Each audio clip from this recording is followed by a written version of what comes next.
They only have to compromise one really Right. important system where I have to defend Yes. all of them Yep. across this entire attack surface. I mean, they only have to be, like you said, they only have to get it right one time, whereas you literally always have to, be right with that. Yeah, I think it's much more fun being an attacker than Yeah, it I is a bet it is. defender. I bet it is.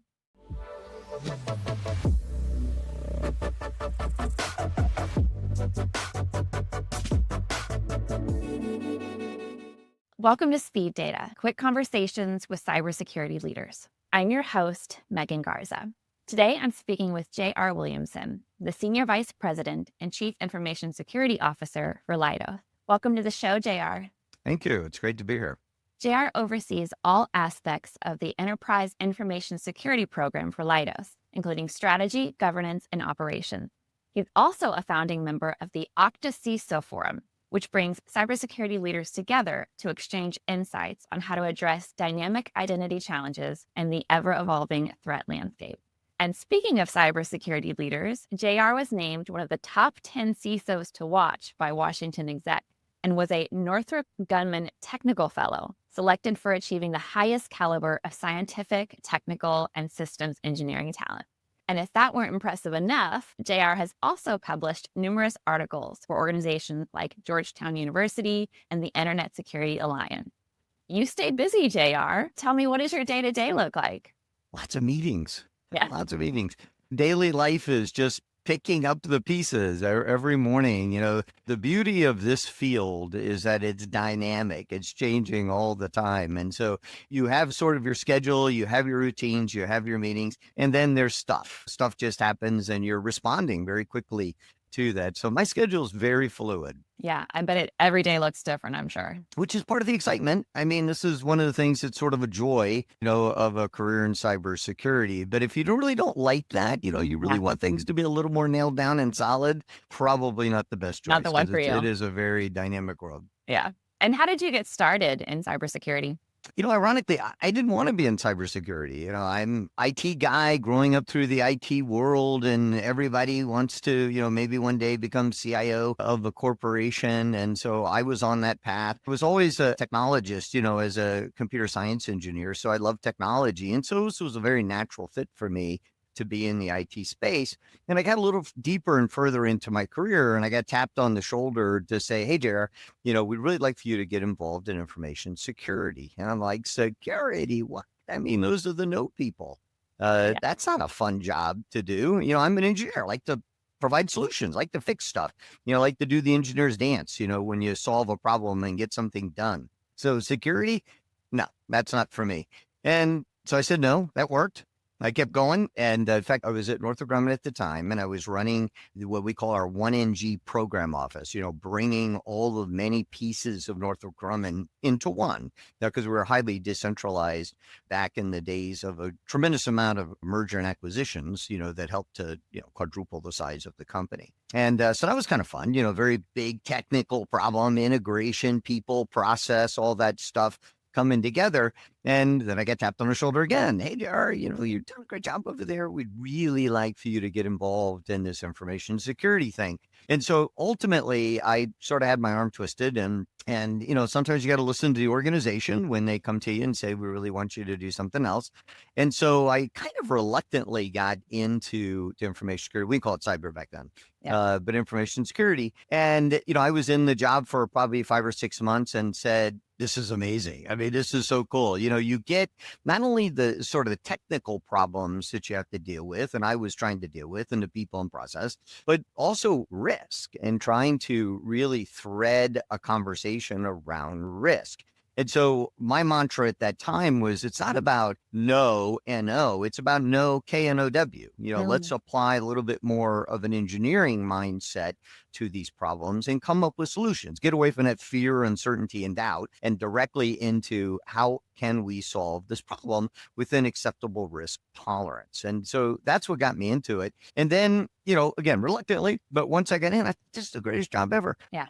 And as somebody who was a little bit hesitant to get into that field, What do you think most organizations misunderstand about information security, cybersecurity? I think it's largely that it's a dynamic and strategic risk for the corporation. Most people think of cyber as something else, something special. It's not. It's a business risk, and it can be very strategic to deal with because the effects or the harms that can come from a cyber attack can be very disruptive to the business. And I think that's probably the one thing most people don't understand. I think a lot of times people just imagine, oh, well, you're in the security business, your job's to defend and to protect and to say no, to things that people want to do.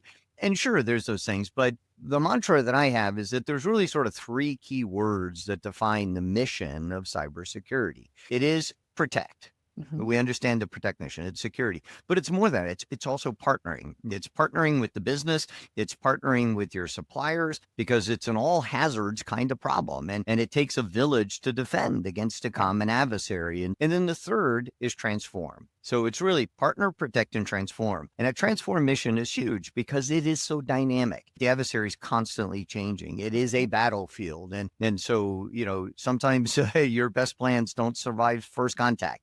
Yeah. And it's essential to make sure that you understand really the key elements and tenets of how this battle is going to occur so that you can be adaptive to the changes necessary and effectively protect Yeah. your organization. Yeah. And you mentioned kind of battling that adversary. In your opinion, what is the best way to defend against a cyber attack? Defense is always challenging. And first and foremost, if you don't know what the adversary actually wants, why are they picking on you? Why are they knocking on your door? Then it's really hard to defend because you're defending everything and you're having to defend everything in the exact same way. And that's really not very cost effective. So first and foremost, what do you have that's important to Mhm. them and why do they want it? And so I think if you understand that, that really helps to get into the mindset of the attacker or the mindset of the adversary. Yeah. And then you can come up with countermeasures to how to defend it. Obviously, you have to protect your identities, you have to protect your endpoints, you got to deal with vulnerabilities, you got to deal with speed because the Yeah. adversary is using tools and technology to rapidly discover and to exploit those vulnerabilities. You've got to detect them quickly and fix them before they get the opportunity to take advantage of those. Believe me, it's a fast paced game Right. that's happening every day, and unfortunately they have the advantage Mhm. because they only really know what's in their minds to achieve, and they have almost unlimited resources depending on what sort of category of threat actor they are to continuously pound on your front door in order to get in. So it's hard. I mean, they only have to compromise one really Right. important system where I have to defend Yes. all of them Yep. across this entire attack surface. I mean, they only have to be, like you said, they only have to get it right one time, whereas you literally always have to, be right with that. Yeah, I think it's much more fun being an attacker than Yeah, it I is a bet it is. defender. I bet it is. What is your personal most dreaded type of cyber attack? Well, I think anything that is really destructive, so people just exploiting vulnerabilities and that kind of stuff can create problems for sure. But you can tend to respond to those pretty quickly. I think the most heinous ones are the ones that actually destroy, and they're destroying infrastructure, they're destroying data, and that can be almost instantly disruptive to the business. And Yeah. so those are the ones that I think you fear the most. Fortunately, in the defense industrial base, we don't have to deal with ransomware a great deal. Typically those sort of criminal threat actors don't come after organizations like ours, because we have the entire nation behind us. Yeah. And I don't think you really want, to poke the bear in that way. And so it's important that we create defense in depth, that we have isolation, that we are dynamic in our monitoring. We penetrate and test ourselves, act like the threat actors themselves, find those holes, fix those holes before the adversary is able to do it. Sure. So those are very challenging things. And when you work on sort of national security, one of the big concerns, of course, are secrets.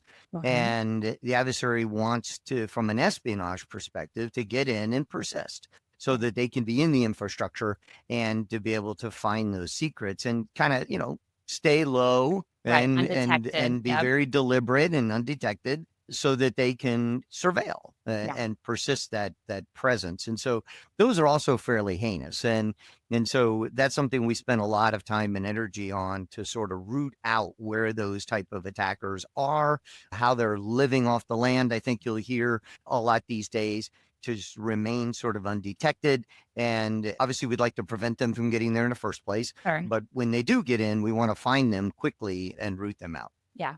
And if they do get in, what advice do you have for other security leaders on those first steps when discovering a vulnerability or exploit?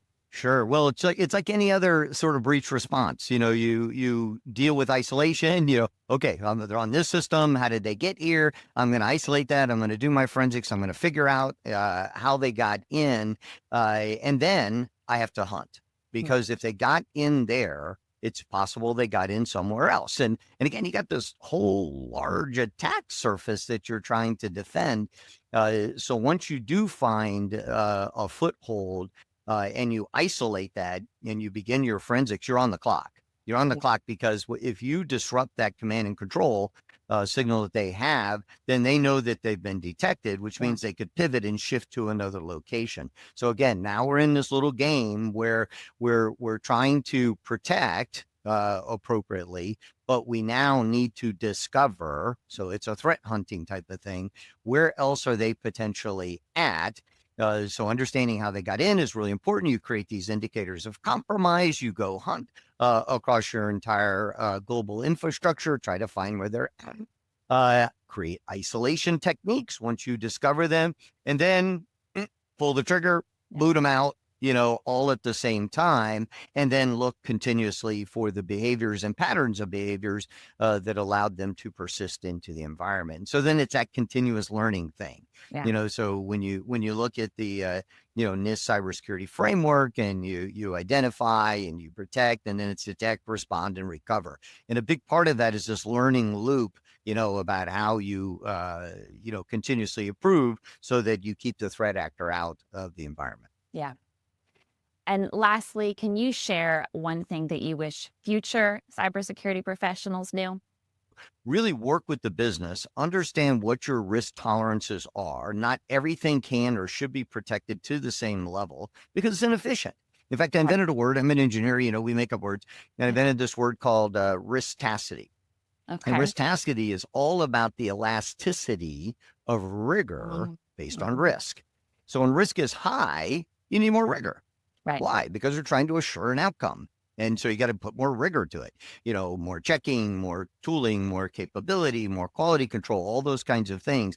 Why? Because risk is high, higher rigor. But when risk is low, why are you applying all that rigor? I mean, that's just cost, that's friction with the business, that's not really leading to an outcome. It doesn't help you compete, I guarantee you. And nobody ever won by spending one more dollar on compliance than the next guy. Yeah. So your dollars need to go into innovation. You need to differentiate the capabilities that you have. And so that understanding of risk-tasity is really important. Yeah. I love that phrase, risk-tasity. I'm definitely stealing it. Risk-tasity. Yes, we make up words. That's what we do as engineers. Love it. Well, thank you so much for chatting with me today, JR. I had a wonderful conversation with you. And for our audience, if you would like to be a guest on Speed Data, please visit varonis.com/speed-data. Thanks again, JR. My pleasure. Thanks for having me.